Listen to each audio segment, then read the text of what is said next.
Hello बच्चों, लक्ष्य crash course Bhojpur में आप सभी का स्वागत है। बच्चों, मैंने अपने पिछले वीडियो के माध्यम से आप लोगों को चैप्टर 6 शहरीकरण एवं शहरी जीवन इससे संबंधित कुछ दीर्घ उत्तरीय प्रश्नों के बारे में आप लोगों को मैं बताई थी।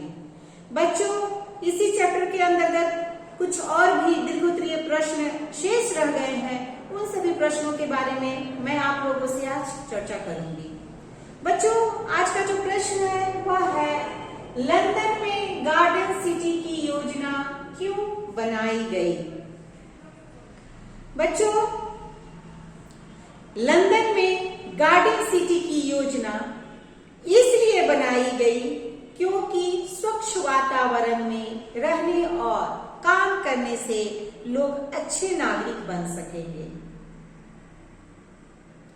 हम लोग भी जानते हैं कि स्वच्छ मस्तिष्क में ही स्वच्छ मन का विकास होता है, तो इसी तरह से स्वच्छ वातावरण में ही अच्छे नागरिक का भी विकास होगा। इस सोच को देखते हुए ही गार्डन सिटी की योजना जो है वह लंदन में बनाई गई। लंदन में धनी लोगों के लिए वास्तुकार और योजनाकार एबेनेजर हावर्ड ने बगीचों के शहर या गार्डन सिटी की योजना तैयार की। इस शहर की योजना इस रूप में बनाई गई कि शहर में साफ सुथरे बाग बगीचे हों, लोगों को रहने और उनके काम करने के स्थान हों। हावर्ड का मानना था कि ऐसे स्वच्छ वातावरण में रहने और काम करने से लोग अच्छे नागरिक बन सकेंगे। हावर्ड की योजना के आधार पर रेमंड अनवीन और बैरी पार्कर ने न्यू आजीविका नामक बगीचों के शहर का खाका बनाया। इस शहर में बाग बगीचों और मनमोहक परिदृश्यों, साफ सुथरे भव्य मकानों की व्यवस्था की गई, जिसमें नए सामुदायिक जीवन का विकास हुआ। परंतु महंगे होने के कारण इस शहर में सिर्फ कुलीन और संपन्न लोग ही रह सकते थे। गरीबों के लिए इसमें कोई भी स्थान नहीं था।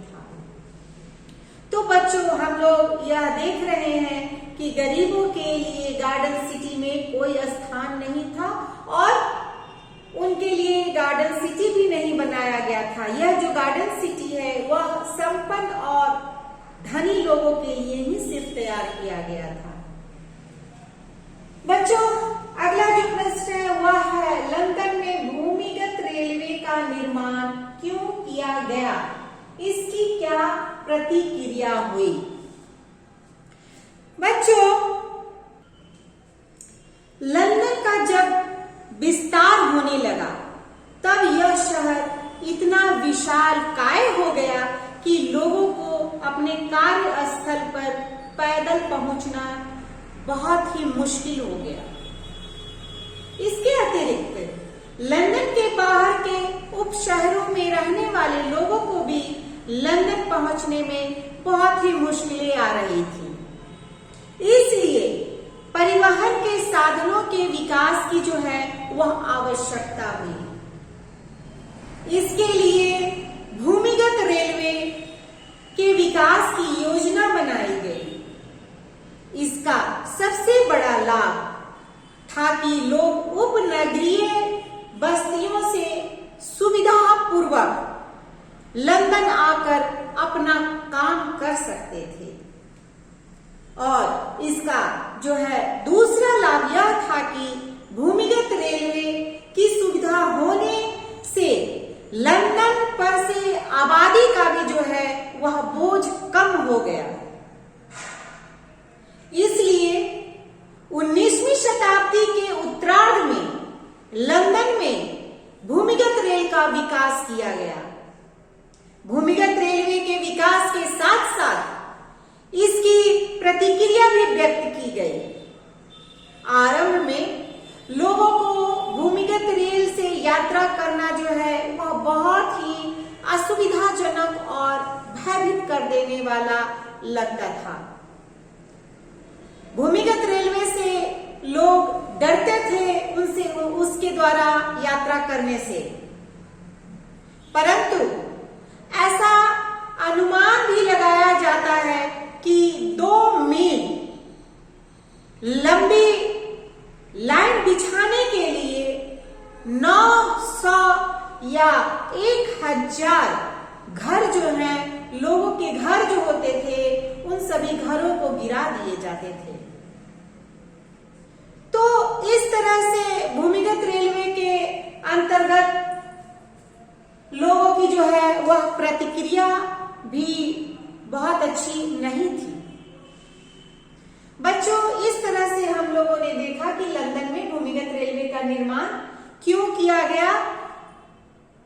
बच्चों, लंदन में भूमिगत रेलवे का निर्माण लोगों के यातायात की सुविधा को देखते हुए किया गया था, और जो दूर लोग रहते थे और कार्यस्थल पर उनको पहुंचने में असुविधा होती थी, उन सभी असुविधाओं को दूर करने के लिए ही भूमिगत रेलवे की स्थापना की गई थी।